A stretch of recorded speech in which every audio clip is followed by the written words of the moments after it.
Hi, my name is Paul Mabry, and I'm the president of the Cross-Examination Debate Association. Yeah! Clack, clack. Or CEDA. I speak to you today on behalf of the Cross-Examination Debate Association Executive Council. Recently, CEDA celebrated the conclusion of the college policy debate season with the CEDA National Debate Tournament hosted at Indiana University in Bloomington, Indiana. I be having dreams of chocolate-covered watermelons, fried with filled chicken like pinatas, with little picking sons and daughters standing up in them with big sticks of aluminum foil. After 4 grueling days of competition, the team of Corey Johnson and Amina Ruffin from Towson University emerged victorious as the 2014 CEDA National Champions. They say the nigga's always already queer. That's exactly the point. It means that the impact is not, that is an impact turn to the that.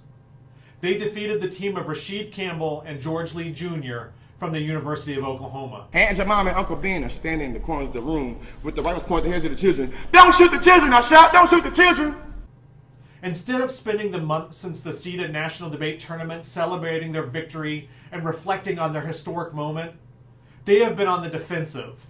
Stories have emerged attacking the champions from Towson and finalists from Oklahoma for their argumentative choices and style. I say the blacker the berry, the sweeter the juice. I say the darker the flesh and the deeper the roots. These attacks on Towson, Oklahoma, and others in our debate community are motivated by racism and fear. These attacks are reprehensible, despicable, and must not be tolerated. CEDA is unlike any other competitive forum. It uniquely enhances students' research. Y'all say by taking restrictions off of wind and solar, that will impact colonialism, or better yet, impact warming and climate change. Argumentation, almost certainly become involved in the Chinese government's response to these attacks means signal of displacement. and advocacy skills. I'm gonna paint the picture to show the deaf what it's like to listen. I'm gonna speak these words. I'm gonna tell the blind man what he missing. So my brothers doing time, man, up in prison and thought they had to resort to crime. Fuck the system. My name is Paul Mabry, and I support the CEDA 4 because they represent what is good about debate and the future of our society. Well, goddamn. How do you counter such a well-crafted argument? Mr. Mabry really threw the gauntlet down against all you bigoted cis-het white racist son of a bitches out there who would say that these people are not the best of debate and the best of the future of society. I mean, how do you argue against that? I'm honestly asking you because he's turned off the ratings in the comments and I can't seem to get in touch with him, which is awkward considering he's the head of the largest debate association in the United States. That's right, CEDA, the Cross-Examination Debate Association, has over 60 tournaments, a national championship that brings together, and this is quoting from Wikipedia, 175 teams. And this isn't something that just got created yesterday. And this has a long history. Back in 1971 is when it was founded. And we're talking about colleges from everywhere. Let me list off a few, see if these sound familiar. The University of New Mexico, Florida State University, the University of California, Emporia State University, Fort Hays State University, Dartmouth, fucking Dartmouth. Really? Everybody takes part in this stupid thing. I interspliced those clips. That wasn't me pulling shit out of my ass. Those were all clips from different CEDA events. That was the 2014, the 2013, and even one from the 90s. That little Asian guy who looked like he was having a fucking panic attack at the podium. I'm not really sure what the hell he was arguing about other than his desperate need for oxygen, because he was probably dead by the end of that. I don't think you can breathe like that as a normal human being and sustain your life. I think those two things contradict each other. Maybe they gave him his award, at a memorial service. Like, good job, let's put it on top of the fucking tombstone. You really wowed them out there. Now you might be asking, Jim, what amazing topic were the 2014 CEDA Championships about? I mean, quoting Tupac, it must have been something pretty extraordinary. Well, let me give you the debate topic. This is verbatim. The United States federal government should substantially increase statutory and/or judicial restrictions on the war power authority of the President of the United States in one or more of the following areas: targeted killing, indefinite detention, offensive cyber operations, or introducing United States armed forces into hostilities. Well, clearly,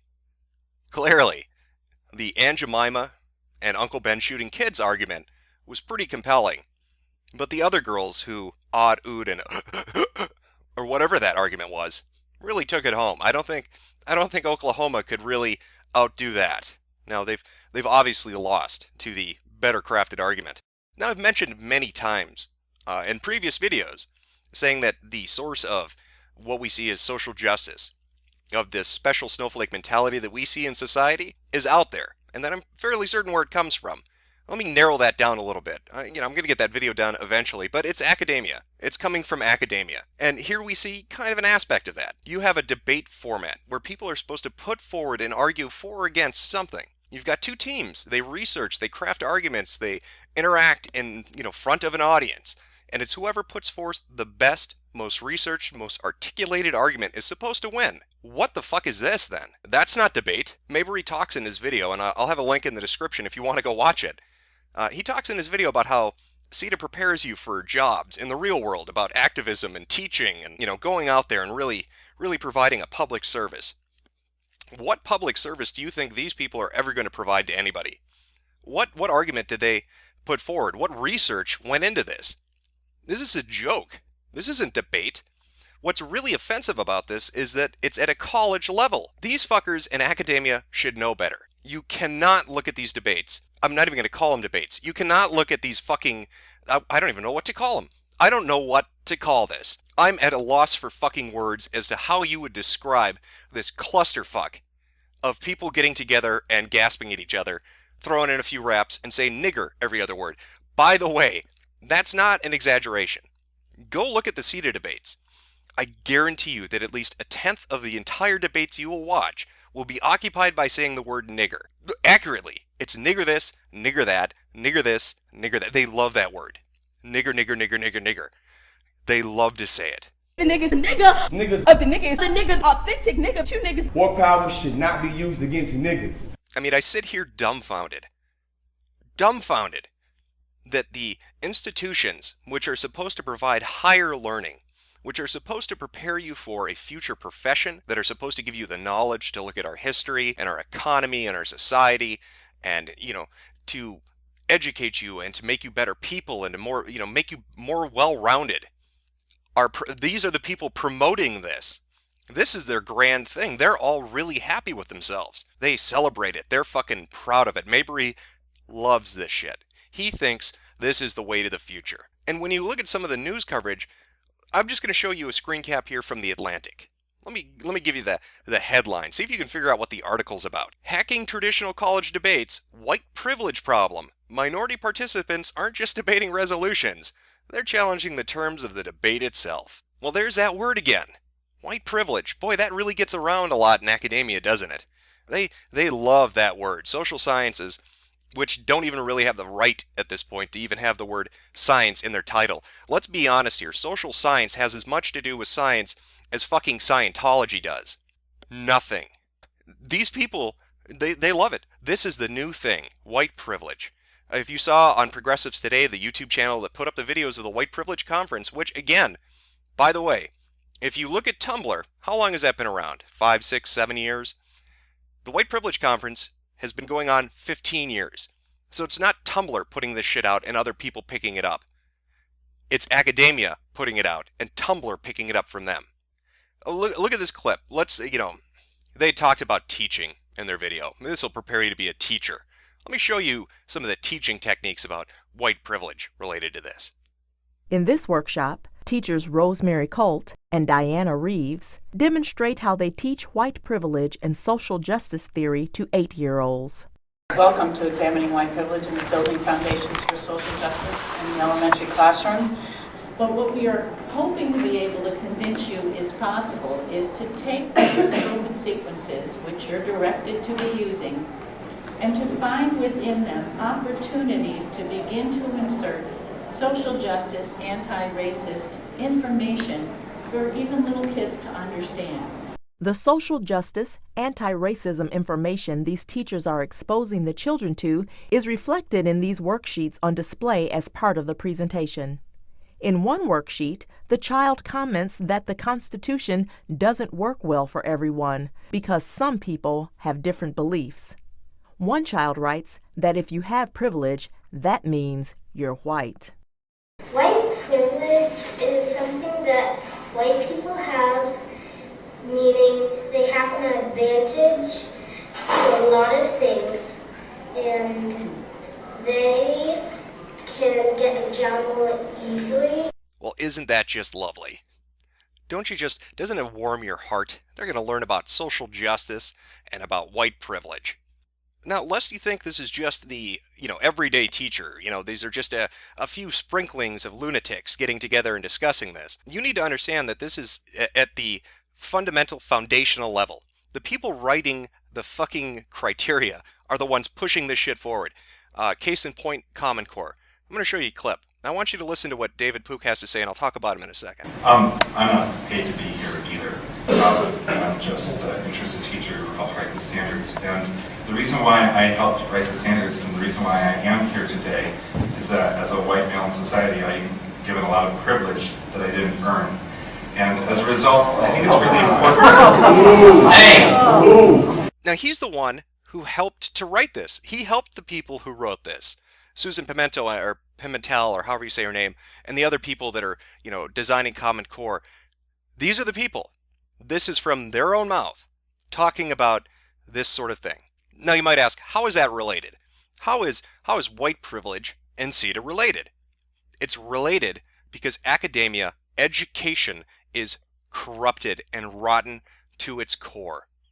There are issues that have faced us for decades. I'm not going to deny it, but you've got issues about funding and about curriculum.